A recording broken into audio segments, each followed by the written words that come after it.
3, 2, 1. Let's pop. Hello and welcome, listener, to episode 34 of the Factor 50 Football Podcast with me, Michael Grantham. And this is the first of our summer special World Cup series, should we say. So let me tell you now, if you think we don't know anything about Premier League football, just have a listen to this podcast because you'll realise we don't know anything about international football. The club colours are off, as you can see. International frenzy of World Cup football's here. So join us as we preview the 2026 World Cup. More importantly, though, before we get into the rest of the intro, get subscribing on YouTube. We can see all you people watching this. There's loads of you. In fact, on social media, there's hundreds of thousands of you. Get onto YouTube and hit subscribe and turn notifications on so that we feel better about ourselves. And that's the only reason you should do that. That's all we need. So get subscribing and following and liking, as many of you are on social media. So thank you for being here. World Cup is here. And I think, Farrell, if you listen really, really closely, you can hear the sound of Neil Diamond waking up and Sweet Caroline's just starting to play around the fan parks.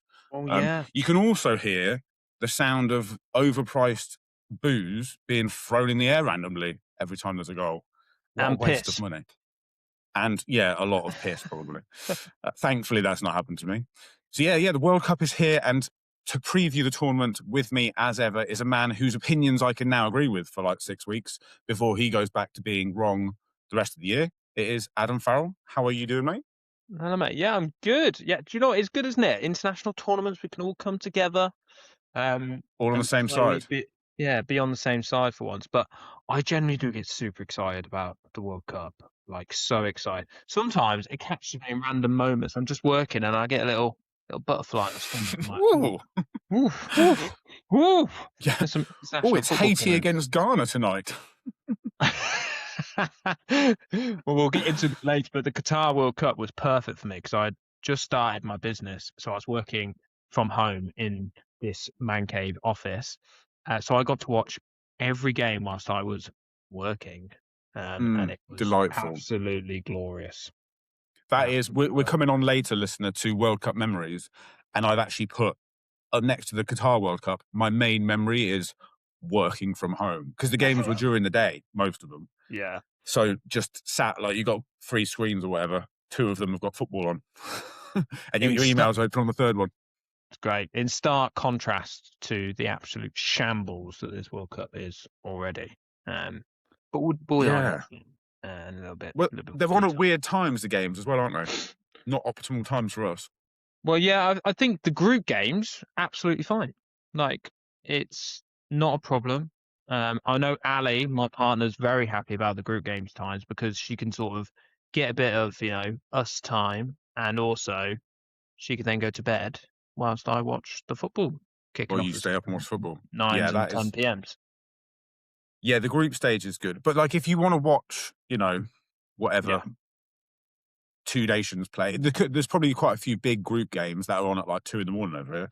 And straight up, I am not going to be staying up to watch those. So, although I might be forced to be awake. So, it'll be cool to have that to put on when the boys wake up, which would be nice. Yeah, absolutely. Okay. And you sort of mentioned about social media. Like, honestly, thank you so much for everybody who's liked and commented and shared, or I don't know, reposted. What are the things called? I don't know. Sharing on social media. Yeah, I don't know. I should really know that as a social media person. You should, but it has gone a bit nuts. So we do appreciate it. It's gone mental.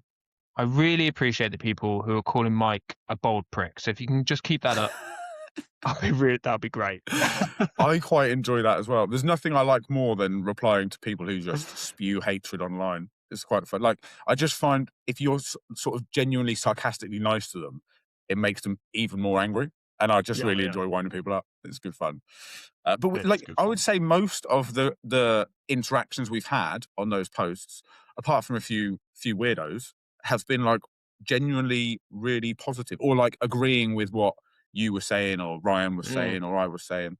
There was a lot of discourse around the highest attendance. Did you see all that stuff about the highest attendance figures that Ryan had? People said, actually, it was this game in 1974. Oh, actually, it was Spurs because they played at Wembley. It's not their home ground. It's not your home ground. It's temporary. Jesus Christ, man. anything for a record for a Spurs fan, isn't it? No, that one's ours. Let us have it. Yeah. Got to cling on to something, haven't they? All good. Yeah, Okay, so how bless do them. you feel in general, mate, about this World Cup? So it's sort of come around quite quickly since the end of the Premier League season. Does it feel like real? Are you excited by it? Give us your thoughts. First of all, it's come around way too fast for me. I guess that was exacerbated because obviously Arsenal's season was a week longer because I don't know if you know, we got to the Champions League final, won the Premier League. Don't know if you I've remember forgotten all that. about it, mate. So it feels like it's come around super quick. I feel like normally there's like 3 or 4 weeks, and this has just been 2 weeks, is it? 2 weeks this weekend since the Champions League final. Mm. So it's going to be like 11 days from the end of the domestic season to the start of the World Cup, which I find mad. But that hasn't stopped me getting quite relatively excited. Like, England don't play till the second week of it, do they? Because we're Yeah, it's a Group bit L, annoying. so we're like later on. So I think next week the excitement will ramp up a bit more. But I'm pretty looking forward to it. I do like the group stage where you've got like, there's always some football kicking around. You can watch like 2 random teams, like Uzbekistan against, is it Curacao have qualified for this one or something? Yeah, You know, like, yeah. I've and never you even heard and of you them get before. so I think they're the smallest nation who've ever played at a World Cup, and you'll get, I don't know, it will finish like 4-3 or something, and it's absolute classic. And then you'll get Brazil against France, and it's 0-0 or something. So I do Yeah. enjoy you get some surprise packages in the World Cup, which I always enjoy. How are you feeling about it? Are you excited for it? Oh yeah, I love it. Like, contrary to you, I live for international football tournaments, and nothing is more exciting to me than a World Cup. And I'm really, really excited for it.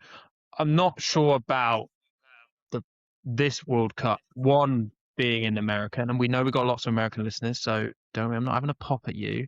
Um, Careful now. we've just lost half our viewership. Yeah.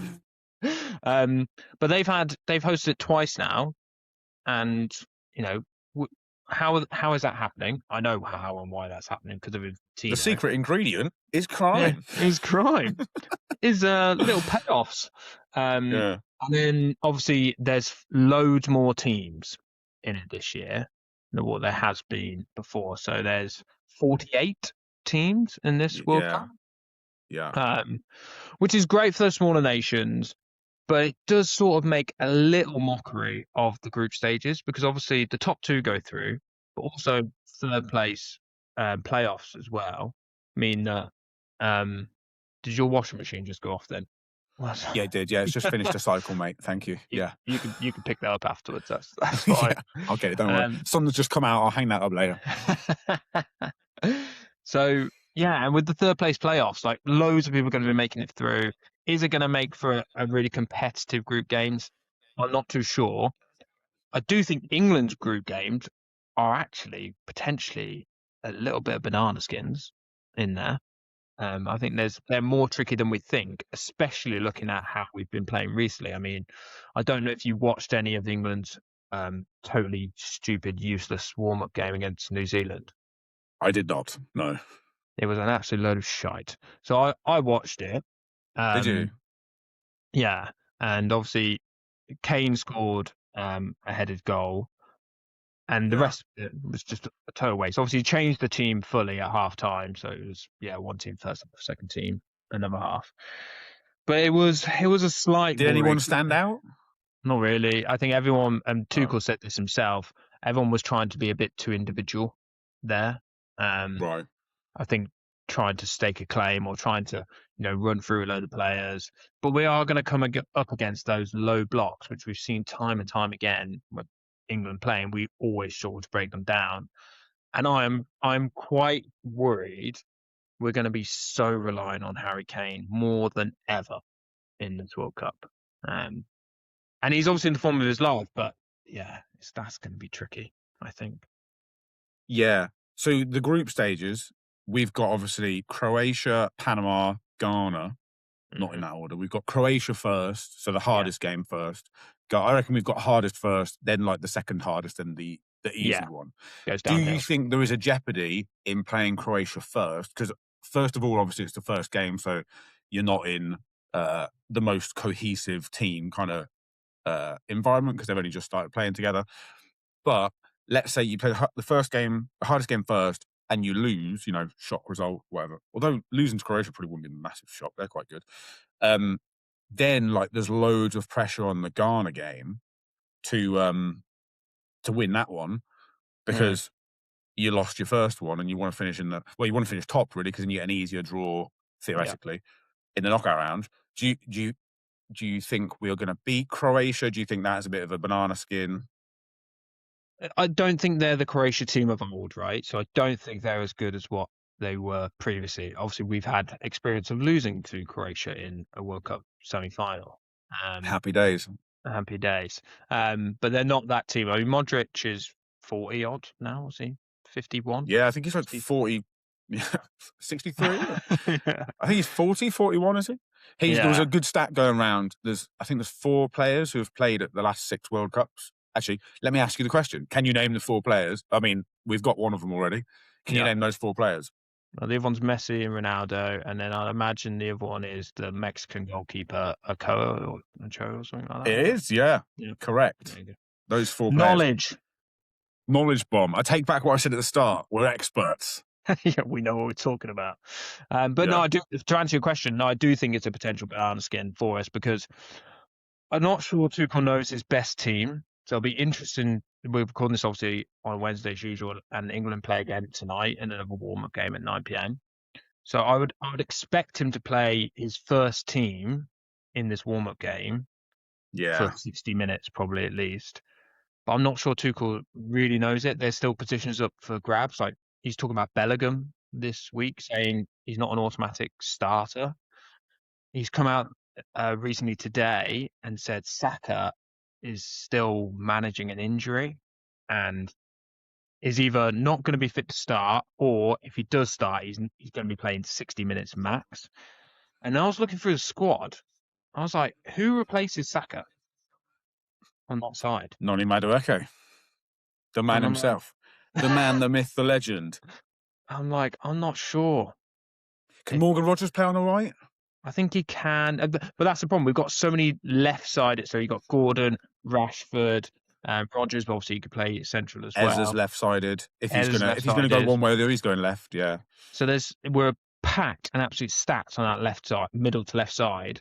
The right-hand side, I think, is a bit worrying. Really, Bit light.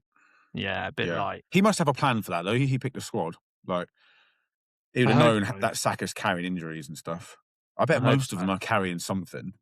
Yeah, but look, ultimately, we're going to get through the group because we're not going to finish bottom of that group. Yeah. So I was talking to Ian McEwen, who is more of a fan of, although he's like Scottish/English, his dad's Scottish. He wants I said, would you rather like Scotland or England won the World Cup? He's big behind Scotland. Is And it? we were talking about Scotland's group and obviously how likely they are to get through the group stage. It's quite, like you were saying, it's not that hard. You can get through the group if you win 1 out of your 3. Yeah. You've got quite a good chance of getting through because it's only, is it 8 out of the 12 third place teams still go through? So in the group stage, it's only the bottom place team and the very worst third place teams that don't go through. So if you win one game by if you get one good win by a couple of goals, you could get smashed in the other 2 and you're probably still going to go through. Yeah. You might even Absolutely. get a third place team go through with 2 points. Like if you get 2 draws and a loss, you might still go through, which would be insane. But Yeah, that is mad. so yeah, if we don't beat Panama, that's quite bad. So We'll you'd beat think Panama. even if we have a shocker of a group stage, we should be getting probably 4 points. Like we draw against Ghana, beat Panama, lose to Croatia. That's probably worst case scenario. Maybe I'm being an arrogant Englishman, but oh no, I actually think it'd be so England of us to go to Croatia, we're all excited for the World Cup and we lose. Like it's like, oh, for fuck's sake. It's like, well, I remember in 2014, and we'll come on to memories again, just while we're on the topic of disappointments England have had. How long have we got? We lost the first 2 games of the group, Italy and and we were Uruguay. out. The World Cup had literally just started, and we were done. And I was really excited because the third game was against Costa Rica. Yeah. Costa Rica. And we were, I don't know if you remember, I went to Sunny Beach with some of the Weatherspoons lot. Yeah.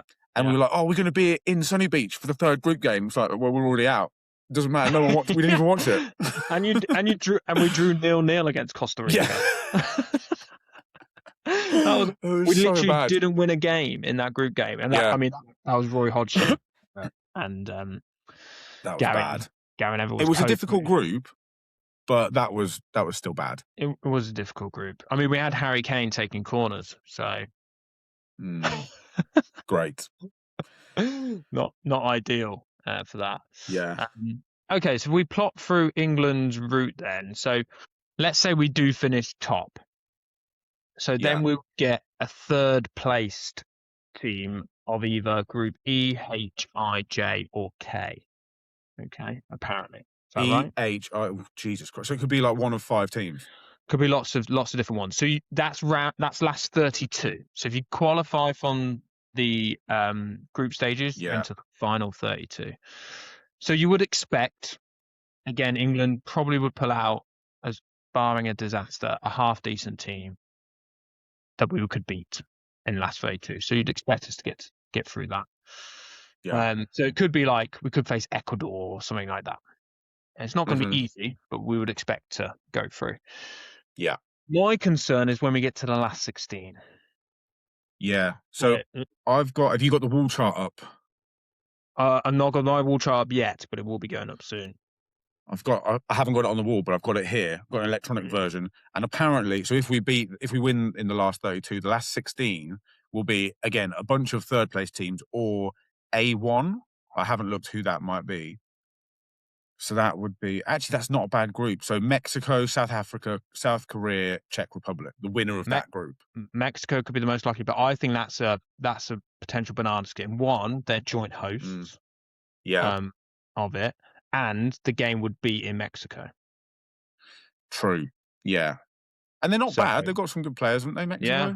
Yeah, they've got some good players. That goalkeeper who's played 6 World Cups. Yeah, he's on a Zimmer.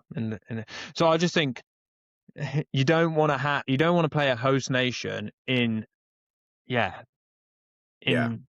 stadium in the last 16. I think it's potential banana skin. Yeah. And if you make it through that, only then are you into the quarterfinals. So it's a fucking it's 2 knockout rounds. And we love knockout football, right? We're really good at knockout football. Playing to our strengths here. I know. We've only made 2 semi-finals in World Cups in the last 36 years. That's a good record. That's filling me with confidence. Yeah. And we only did it once with Gareth Southgate. Obviously, the last World Cup, we went out in the quarterfinals. Wasn't it? Yeah, we actually played really well, but obviously we got France. Did we watch that game together? Were you here? Were you at my house? I can't remember. Did we watch that game together? I feel like you were here with our neighbours, Tracy and Darren. Yes, that's true. Actually. Yeah.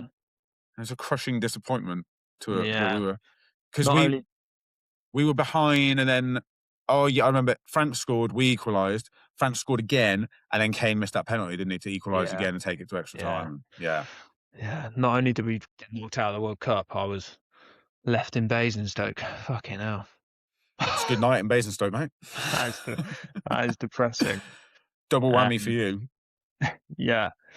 So if we get to the quarters, we have a chance of getting Brazil in the quarters. Yes, I saw that. Yeah. Which is a worry. Easy. Yeah. So that's quarterfinals, yeah? Quarterfinals. I don't know about that. That would in the heat. I feel like if that is the way it went and we did get Brazil in the quarterfinals, unless we're playing amazing football and we're in great form or something and Brazil are really struggling, which I can't see because their group's not that hard. No offense, Scotland. I can see Brazil beating us quite comfortably. Yeah. And if we did somehow make it through semi-finals, you could have Argentina if Argentina made it through. Oh, goody. So they're not very good. Yeah. just the holders. But by that point, though, I don't. If you're in the semi-final, I don't mind playing a good team because you kind of want to get a good draw to them. But at that point, you have to play somebody good, right? Yeah, absolutely. So, and then we will see. Spain or France, maybe final. Let's give me a prediction then. First of all, where are England going to get to, and second of all, who's going to win it? Like in my gut, I think England will get to the quarters and I bow thought you were out. going to say England are going to win it. No, no. If we beat Croatia, ask me again. I'm saying it's coming home, baby. 100%. But no, I think we'll probably go out quarters. I think the conditions are not set up for England to do great in this. I'm not a great believer in this squad. I also don't think Tuchel's got us playing very well. Um, so I think there's a lot there that's not quite right in the squad. Mm. So I think quarters. I think winners. Uh it's so hard not to look past like a France or Spain, but with the heat, you might go for a South American team maybe. But um, Mm. with Carlo Ancelotti at the wheel with Brazil, maybe that's the Yeah. magic ingredient. Um, but I'm going to go for. I've got to go for France. I just think their squad is just unreal.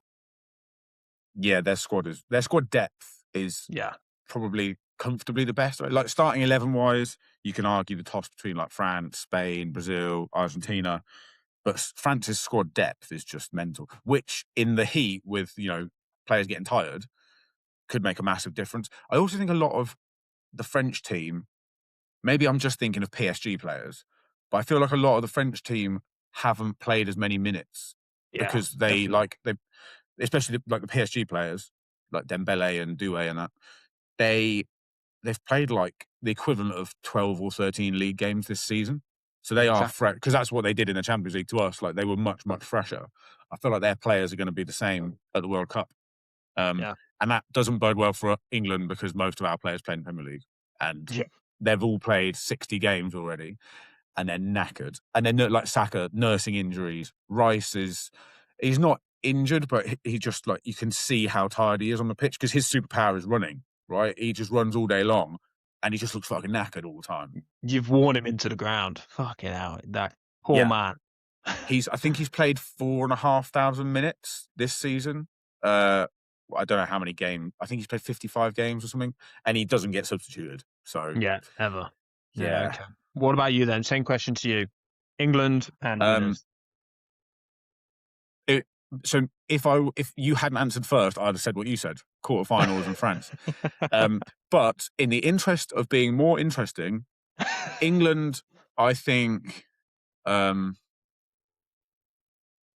go semi-finals. Go I'll be on. optimistic. I I'll like the take the optimism. optimistic route because on our day, I think we've got match winners. Where I could see in a one-off game us beating somebody like a Brazil or like Croatia in the groups. But then the winner, having said that, I feel like Brazil could win it. So that doesn't make sense.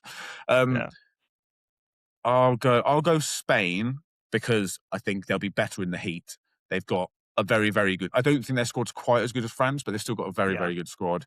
They've got like the X factor with Lamar. Um, they've got players like Zubamendi and Marino that I know very well who are excellent and also kind of fresh. Those two. and Who's they got at the Pedri. back? They've got Pedri is incredible. Pedri in midfield. They've got Kabasi at the back is very good. Yeah. Um, they've got what's the keeper's name? He keeps David Raya out of their squad, out of their starting 11.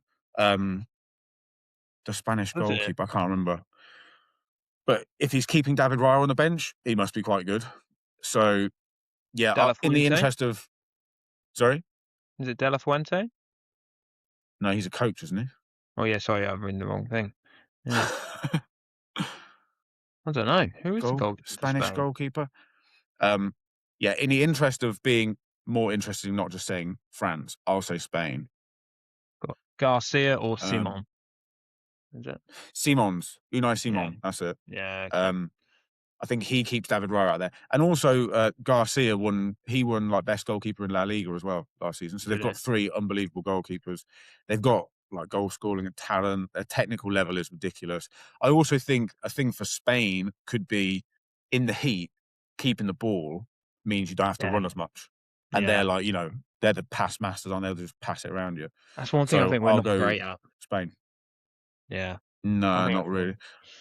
I think this is the Premier League, isn't it? It's more physical and less technical now. Yeah. And that's the way our players are kind of lent. But hey, if Tuchel uses a squad well and he keeps players fresh and we have that extra physical edge, I'm also going to say it. I'm going to say it. Set pieces, lads. Set pieces. Set pieces are We're big important in international boys. football. Fucking use them. I can't wait to see everyone saying how brilliant set pieces are and how Tuchel is a master tactician using set pieces to win games. And then everyone going, oh, fucking Arsenal using set pieces to score goals. The same people. International football, different, isn't it, mate? Different. Totally different ball game. Okay. Who do you think are going to be the dark horses then? Who's going to shock us? Who's going to be going deeper into the tournament than perhaps we expect? I'm going to use my encyclopedic knowledge of the 48 teams and scroll through the list of teams here. I do have one, actually, before looking through this list. I think you've got to put Norway in there. You bugger, that was going to be my one. Well, they've got Erling Haaland, so they can win any game, right? And Ødegaard, yeah. So I think Norway are a shout. Morocco, maybe? Morocco's a decent shout. Are they in Scotland's group, Morocco? Brazil and Scotland, isn't it? Yes. Yeah, Morocco are actually, they're like 9th in the world rankings or something. Yeah, I know the world rankings are a bit of pinch of salt, but yeah, they're surprisingly high in the world rankings. Yeah. So I'll go with Norway, and you can pick someone else. Who would you say is a dark horse? Well, I was going to go for Norway. And I would like the dark horse, and I know this wouldn't be reciprocated, but I would like the dark horse to be Scotland. To be Scotland. I would like it if they've never ever qualified from a World Cup group stage. So haven't they? Never ever. So now with 3 teams potentially qualifying and Haiti being the other team in their group, if they can win there and get a draw against Brazil and Morocco somehow, some way, they'll qualify. And I think if they just beat Haiti heavily, they'll go through. You reckon? And not get absolutely pumped by Brazil, which is easier said than done.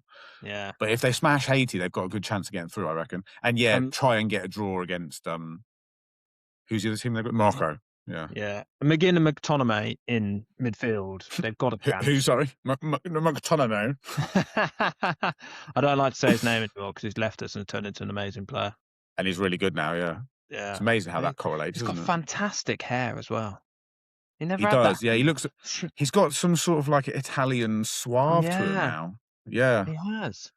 Mental. Rather than looking like a worn down Manchester. Yeah.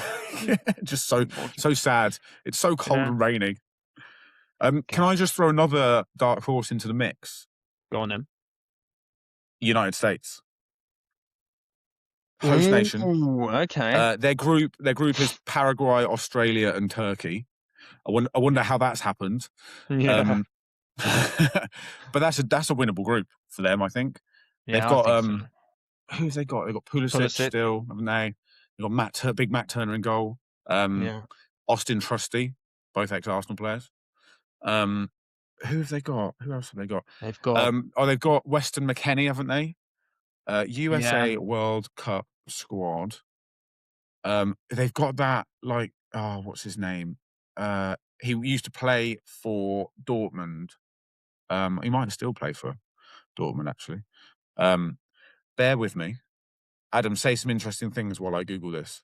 Yeah. Wasn't there a player was it American team who basically he's been part of a social media thing where everyone started to follow him and made him the most followed person. Oh, it was a New Zealand player. It was a New Zealand player. That's okay. I forget but yeah, I know who you mean. They got Tyler Adams in there as well, Bournemouth lad. Tyler Adams.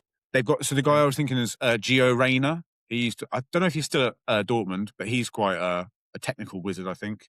And Tyler Adams. Had you right of local. Oh yeah, is he American? Yeah. He's in the squad. So he's just got promoted with Coventry City into the Premier League. Oh yeah. They've also got Flo Balogun, ex-Arsenal player. Yeah. What's his name? Anthony Robinson at Fulham, the fullback. Timothy Weir, Juventus. Yeah. Legend. Is he related to Chris Weir, who used to play for Arsenal as well? I just make it all about Arsenal.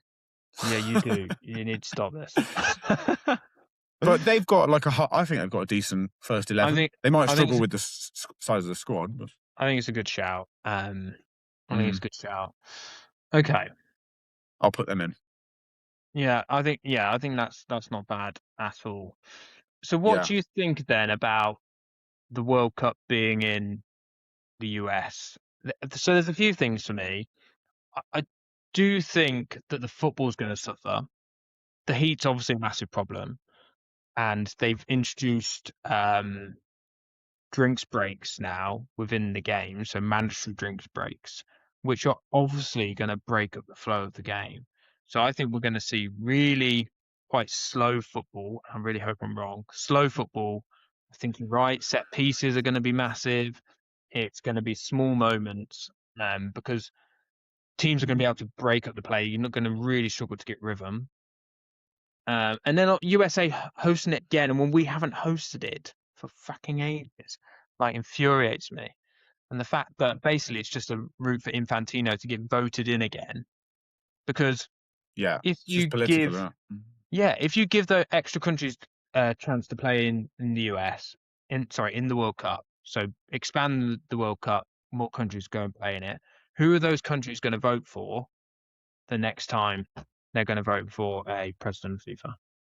That's it. Infantino. The It's same just, guy, the yeah. same corrupt bloke. Who has there ever been a FIFA president who's been so openly like what's the right word, like coddling up to president Well, of we United thought States? Sepp Blatter was like the worst it could get, and then all of a sudden Infantino's come in, and arguably it's Yeah. worse. Oh, you're way worse. Yeah. Yeah. Like coming up with the FIFA Peace Prize, giving it to Donald Trump like 2 weeks before he starts a war. Oh, just an absolute joke. Or was it before he started? Or was it after he started the war? Like, it's just political nonsense, and it feels like the World Cup. Like they could never take the football away from the fans because we just love it, and people aren't going to turn off because we love the football. Yeah. But it feels like the organisers of it, the people who should be most responsible for delivering entertaining football and fun and multiculturalism and everything, feels like they are the people who care the least about the actual football and the most about like who can get a political leg up, who can make a statement, who can make loads of money, and Yeah. actually the football is kind of like bottom of their priority list. Um, yeah, Yeah. that's my thoughts on it. I think America is set up to like, it's a very rich country. They've got loads of infrastructure. They're set up well to handle a World Cup, but the temperatures are not optimal to a World Cup. But FIFA don't care about that because the last one was in Qatar in their summer. Well, yeah, But actually, the Qatar weather ended up being okay because they obviously did it. It was a winter yeah, World Cup, so it was like 23, yeah. 24 degrees, so it wasn't too bad. Yeah, but they had to move it to the winter, right? Yeah. Because in the summer it Yeah. was like Yeah. 40 Impossible. degrees or something. Um, yeah, I just think the football is the last thing on FIFA's priority list, which is mental. And everything about it makes me want to boycott watching the World Cup and boycott FIFA and Yeah. get Infantino out and everything. But you can't not watch the World Cup, and that's the problem. They know they have every single fan by the balls because it's the World Cup. You have to watch it. You want to watch it. It's like in Qatar when all those construction workers died because they were just in dreadful working conditions. Everyone was saying we should boycott the World Cup, but I don't know many people who did because it's the World Cup. Like, why should you not get to support your team because it's being run by people who are scumbags? I had this You know? argument with Ali as well, and I think it's unfair when people say, "Well, the team should boycott the World Cup." These are like young lads who are probably not politically like motivated or particularly interested in that. They might not ever get a chance to play in a World Cup again. It is the Yeah. pinnacle of football. It is not on them to boycott something. It's just a silly argument to make. I'd like the ticket prices this time as well for fans is outrageous. And I was watching a podcast about this. Apparently, in the US, it's not abnormal to pay these sort of prices to go and watch a sporting event. Um, so it How feels rich is like, everyone? I know, it feels like FIFA have gone, well, they're going to get sold no matter what. So, Yeah. people in the US will buy them. I saw as well, so Bolivia, I think are in the World Cup. Is it Bolivia? Um, I think Bolivia in the World Cup. So Right. ticket for their group game was $800 or something. Yeah. The average monthly wage of somebody in Bolivia is less than $800 a month. So you're asking somebody in Bolivia to go watch their team in their first ever World Cup before Yeah. they pay for travel, hotels, and everything to pay, a month's, if not more, wages to watch 90 minutes of football. Yeah. It It's is madness. extortionate. It's ridiculous that the cost of everything associated with it is so through the roof. Even if I could afford it and had the time off work and stuff, I probably still wouldn't go, even though I would like it'd be my dream to go and watch England in a World Cup. You'd have to spend like 10 grand to get Like, there, hotel, food, tickets to the game, travel everywhere. There's no way you could like get away with spending less than that going to if a you tournament. And it's just so inaccessible to 99.9% of people. The people yeah, actually in the stadiums are just going to be, fair weather kind of fans of, oh yeah, I like football and the company I work for have managed to secure some corporate tickets. I'll just go and watch it. There's going to be no actual like real human beings who like watching football and just general people. It's going to be super rich people who don't really care that much about football. And, yeah, there might be some people who have literally poured all of their savings into going and watching it. Fair play to them. But what I'm saying is there's not going to be many people like that who are going to be there and watching it. And it is a real shame, but it will make more locally. So like around where you live, there'll be more pubs and places showing it because they have to, because there's nowhere you can't go and watch it physically in the country that's being shown in. So I reckon there'll be more local, more fan parks popping up, more pubs hosting like match day viewings and all that sort of stuff, which would be nice. But it's just a shame that it's so inaccessible to most people. yeah, yeah. I think you're right. And Look at this us is getting two all World Cup. all serious. I know, but it's two World Cups in a row now. It's like this is Well, the one before that was in different Russia. trend.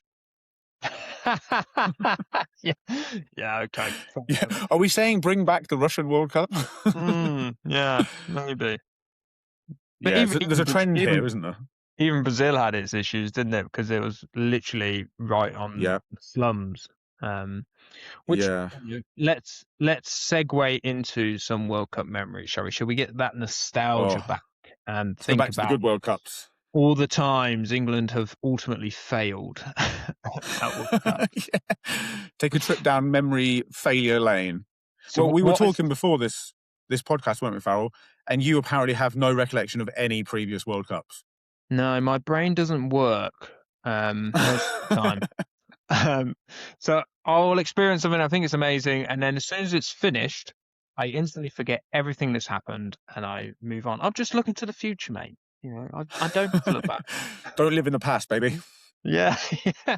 So what's the earliest World Cup that you remember then, Mike? 98, France 98. I was alive for no, I wasn't alive in 1990. I was alive at, I was 3 years old in 94, but obviously I do not remember that. I remember vaguely watching, and it could be just like having rewatched it a few years later. I can't remember, but I do remember the Michael Owen goal against Argentina, thinking like, "Oh my god, he's the best player in the world. I love him so much." And then the club football started again. I hate his guts. Yeah. I do remember, actually, just going to contradict what I said. I do remember a feeling around it. Like whenever I see the France 98 logo, I think it's one of the best logos that Yeah, World Cup has ever had, like with the bird and stuff and the colours. yeah. Like I get a bit of like an excitement for that. I rewatched the Michael Owen goal just before this podcast as well, and you go, "Fuck yeah, What a goal that is. that was And he incredible." was really young then, wasn't he? He was a teenager, I 18, think, he at was that 18, point. yeah. Was it 18. 17, 18? Is that when he won the Ballon d'Or? Was that around then? It must have been the Like year following the after, season? surely. Okay. Yeah, must have been the year after. Yeah. Um, But that was a glorious goal. That's kind of my only real. I think I googled it earlier, and France won that World Cup, right? They beat Brazil, I think, yeah. in the final. I can't remember that final at all. I No, just remember the England game. when you're that young, you just care about England, don't you? You're not. Yeah, The broader football is not as in your psyche as that. yeah. So it was I've got the England results up here. I don't remember any of these. Tunisia, we won so we had a group of Tunisia, Romania, and Colombia. We won 2-0 against Tunisia and Colombia and lost against Romania 2-1 in the group, apparently. Do you remember any of Right, that? okay. No, not really. No, not really. And then obviously, first knockout game, we lost on penalties to Argentina. I feel like if you just clip that bit up, you can just repeat that for the next 6 or 7 World Cups we're about to go through. Yeah. Well, it brings us Yeah, on to the next World Cup in South Korea, and Japan, yes. because obviously we had Argentina in our group, and this is like the first massive moment that I remember in a World Cup, and just like absolute hysteria is when we played Argentina and David Beckham scored the penalty. And A, beat them. a terrible penalty from David Beckham. An Was it absolute straight down the terrible. middle, wasn't it? It was the goalkeeper sort of stayed in the middle, but sort of led to it was sort of like right middle, is where he put it. Yeah. And it was awful. It wasn't that much pace on it, but beating them 1-0 because we drew to Sweden in the first game 1-1, and we beat Argentina 1-0. Yeah. Absolutely incredible scenes. That was glorious. Yeah, I do remember that. The 2002 World Cup is my personal favourite World Cup because I was just about old enough to like properly watch the games and stuff.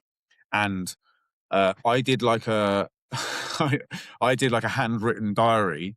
I watched every single game of that World Cup. I couldn't tell you what happened now, but Oh, I really? watched every single game and made wrote like a match report, and I wrote like who scored and who got the assist, and then I did a table at the back which was like tallying everyone's goals and stuff. I was all over it. Like Used to I love loved doing that. stuff like that. Little Yeah, it was handwritten proper football nerdy. stats. But that was I when we reckon were my in parents primary probably still school. have it somewhere. Yes, Wow. yeah.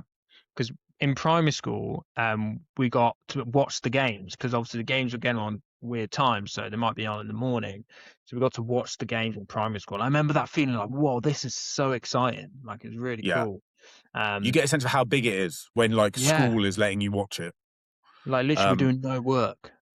Yeah. And the biggest memory, unfortunately, from this World Cup for me is obviously Brazil quarterfinal, David Seaman getting Oh, lobbed by, was it a shot? Was it a cross? It was a fucking cross, you fluky little bastard.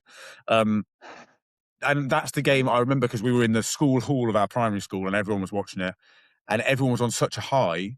It was like yeah, 7:30 in the morning and everyone was watching it before school and you're on such a high and then you go out and everyone's just absolutely like deflated for the rest of the day. yeah, awful. And what a way to go out as well. Like I can picture that goal like so clearly in my mind when you think back Yeah. to it. And you just go. And I remember all the commentators afterwards, and like discussion was, I don't know how it happened. Like David Seaman's one of the best goalkeepers in the world. Yeah. He's absolutely massive. And he got fucking done. Floated over his head, dinked him. It's because he didn't mean it. Like it caught him off guard. He's backpedaling, and it's so perfectly in the corner. Yeah, Like nobody's going to save it. It is a fluke. There is no way he meant to do that. I will I die on think that so. hill. And it's a shame because I love Ronaldinho. He's a brilliant player, but he didn't mean that. yeah. And I know we drew 2 group stage games, but we beat Denmark 3-0 before that in round 16. Like we had a Yeah. really strong team, and like we went toe to toe with Brazil, and like you said, got beat by a fluke. Like that Yeah. felt like one of our best chances in a World Cup. Yeah, and Brazil went on and won it, 2002. obviously. So they were very, Yeah, very good, weren't they? yeah, they were. Yeah. So we then go to Germany, 06. Yes. What were we doing in 2006? So I was thinking, was Germany 06 when we were in Tenerife and we were in the sport? No, it wasn't Tenerife. We were in No, Algarve. that was No, 2010. that was Uh, 2010. with Lampard's ghost goal, and we were Yes. in the hotel bar watching it, and that was when we lost. Yeah, that was 2010. 2006, I can't remember what I was doing now. 2006. I can't remember much We would have been either. 15, so what was that, like year 9 or something, 9 or 10? But we went out to So quarters on penalties, didn't we? yeah, we lost in a knockout round on penalties. Classic England. Was that the one with Rooney and Ronaldo? Yeah. So Rooney injured his metatarsal, didn't he? That's when Yeah. everyone learned what a metatarsal was. And we had the golden generation and all that. That was that World Cup, right? Yeah, that was because he'd had an amazing Euro Yes. 2004, Rooney, first one Yes. Yeah, we've that was seen, it. comes to this World Cup, injures metatarsal. And I remember so clearly after this game, I lived in Warwick at the time, and after this happened, me and Blake, my cousin, went out into the street, and there was everyone in the street like just talking about the game, and we're like, "Don't worry, we're gonna sell Ronaldo. He's a bag of shit. Like, we all hate him." And then like the next season, he went on and Oh, scored I love Ronaldo. when I scored 30 goals. We're like, "Viva Ronaldo!" Legend. Yeah. Um, Absolute prick. yeah, in that game, he was just the wink, Yeah, isn't yeah. it? That's what it was, the little wink.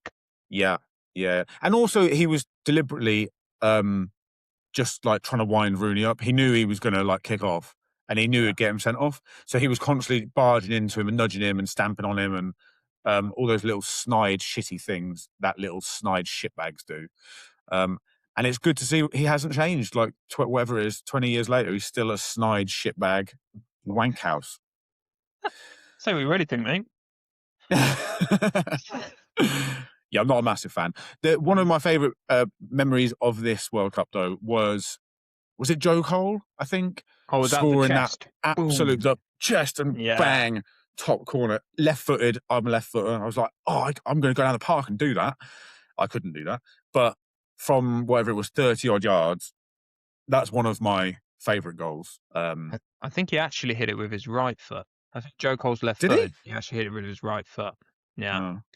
Oh, Because he was on the I just left remember being side on of like, the left side of the box. Yeah. Yeah. Yeah. But he Well, it hit it was with a his lovely right. goal. It was amazing. Yeah. Amazing goal. Yeah. Against Sweden. Now, the South Africa World Cup. Now, South African World Cup Ooh. got a bad rep because of the Vuvuzela. Now,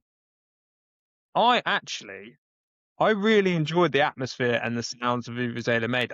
Wasn't it Did so you? bad that you could turn off the crowd noise or something when you watched it? I think that was a potential option I on don't know. Could TV. you do that then? I know you can do it now. I don't know I if you don't could do it in know. 2010. But I quite enjoyed the Vuvuzela. And obviously we were on one of our first lads holidays Yes, that was away. cool. Yeah. Oh, it wasn't cool The around, but yeah. no. I remember the first game of this one was I was at You were uni. It there. was the first year of uni, wasn't it? We finished. I think uni was done, and like me and all my uni mates went to the pub to watch it. Got absolutely blind drunk, so I can't really remember much about the game. But if you remember, we went 1-0 up early, I think, and Yeah. then Rob Green let the ball just roll between his legs, Yeah. and we drew. And then I think we had to win the last game of the group or something. Like we nearly went out. Had to beat Slovenia. We did it 1-0. Slovenia, yeah. And then obviously the big one in that World Cup was the Germany game and the Frank Lampard goal that never was, Yeah. which is absolutely appalling. It is appalling because we definitely would have gone on to win that game. I know we lost 4-1, but we would have gone on to win. It happened at 1-1. Goals change games, mate. Game state and all that. We'd have gone 2-1 up. We'd have dug in. We were very good at defending. If you ignore the fact we conceded 4. But that was the other thing about that game that I really remember is Mesut Ozil being like, holy shit, this kid is incredible. And I think he was still at Werder Bremen? And then Yeah, Madrid signed him after that World Cup.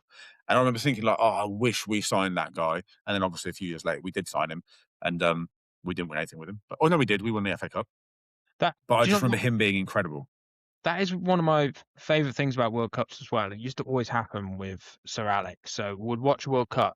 One of the best players or breakthrough players of the World Cup would sign that person.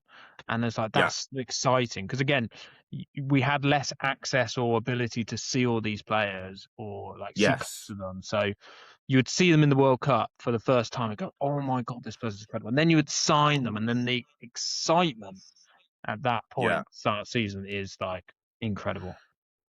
Yeah. I love a good summer signing following a World Cup. Yeah. Who have United's big ones been? Have they signed anyone after a World Cup?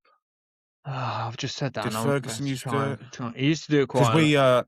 So Arsenal had Andre Arshavin. That was a classic one.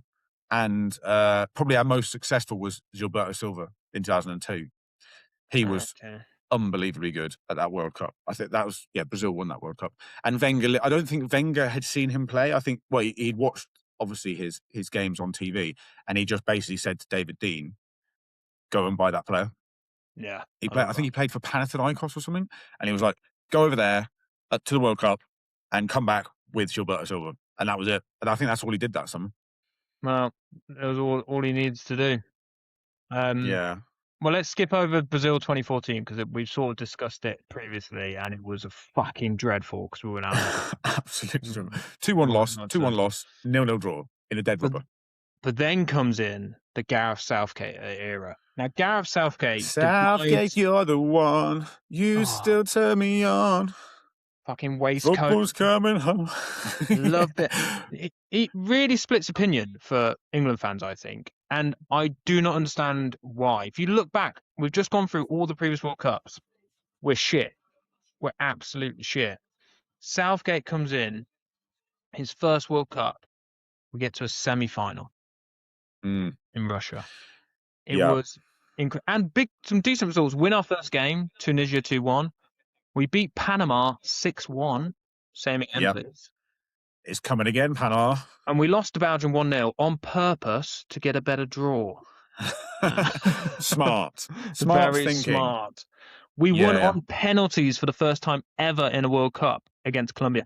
I remember Ali was out. I watched that game on my own. She comes in. I'm on my knees going, "We just won on penalties." And she went, "Get up, you sad little man."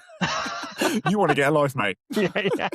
And then we beat Sweden 2-0, like so comfortable, like no Routine, pressure. that was, wasn't it? Yeah. And then we're in the semi-final. We go 1-0 up. Kieran Trippier free kick, I think it was, against Croatia. No, was that not Italy? Was that Italy? Euros. Okay. Yeah. Okay. Let me see what happened in the Croatia. I remember losing Croatia, but I don't remember. Yeah, we lost. Oh no, it is Kieran Trippier. Oh no, it's Luke Shaw who scored early against Italy. That's in the It was Euro. Kieran Trippier who scored Yeah. against Croatia. Yeah, Yeah, it's a great free kick. That's His it. first ever England goal as well. Yeah. Trippier's. And then we What a lost time to get it. Croatia. Which that was was a good heartbreaking. thing because we were better than Croatia. Yeah, it felt like that's a huge chance to go and at least get to a final. We did an Arsenal. We scored too early. Yes, that was it. Although that's not doing an Arsenal. That's just doing an Arsenal is just being unbelievable, mate. I don't like that tag. Yeah. And then Qatar. I mean, what do you remember about Russia? About the Russian one, I remember Harry Kane won the Golden Boot because he scored a lot of penalties. I think he scored did he get 5 goals and something like 3 of them were pens and 2 were literally like open goal tap-ins from 3 yards or something like that. Doesn't matter how they go in, mate. I mean, he's not going to give a shit. The trophy still says Harry Kane on it, right? Yeah. Not the actual trophy, but the Golden Boot. I don't remember much. I'm trying to remember where I was when I remember the Colombo penalties, thinking like, "Oh my God, Eric Dyer, I love you," even though I think he's absolutely terrible and he played for Spurs at the time. I do also remember. Oh no, that was the next World Cup. But I remember thinking like, Harry Kane has robbed the Golden Boot trophy. I remember thinking against Croatia, I was trying not to get too excited because I was sure we were going to get to, I thought we were better than Croatia. I was sure, even if we didn't play well, I thought we'd get through that game. And at that point, you just want the final. Like if you go on a lose, that moment, yeah. For those who, leave that for in. those listeners, Mike laptop just died because we're very professional and we always check the equipment beforehand. Yep, of course. And, his laptop ran out of battery. There we go. So what was I saying? 3, 2, 1. Let's podcast. So I think I was saying about getting to the final of the 2018 World Cup. You just want that when you're in the semis. You just want to get to the final to have that day where you're all excited and you're looking forward to it. And to fall short just too early was absolutely devastating. Yeah, I think so. And then Qatar, obviously I enjoyed Qatar because I watched all the games. I think we played incredibly well. During the tournament, we just come up against an incredible French team. And lost. Yeah. I don't think there was too much anger towards the team for losing that, was there really? It just was felt understandable, yeah. Yeah. It was almost beforehand. We did pretty well. when you plot your route, it's like, well, we're gonna get fucking France in the quarters, and Yeah. we're gonna go out. It feels like that. That's how I feel about this World Cup. It feels like whichever way we go about it, unless maybe we finish second in the group and we get a different draw, but I feel like we're going to top the group, and I feel like Brazil will top their group easily, and we're going to get them in the quarters, and it'll be like, oh yeah, Yeah. they beat us 2-1 or whatever, and there we go. But I let's hope don't I'm wrong. I don't like the fact there's an extra, knockout game An 'cause extra knockout round. It doesn't yeah, exactly play to our strengths, does it? no, we're not very good at them. Okay. Yeah. Yeah. But Tuchel Well, is supposed to be the man, like the knockout round coach, isn't he? Like the guy who can get you through knockout games. So, and he's he's a German, so that means we'll be good at penalties now, right? yeah. Champions League winning coach. So Yeah, true. Yeah, surely. come on. Okay. Well, have you got anything else you want to say about the World Cups, Mike? Anything else you think we've missed? I don't think so.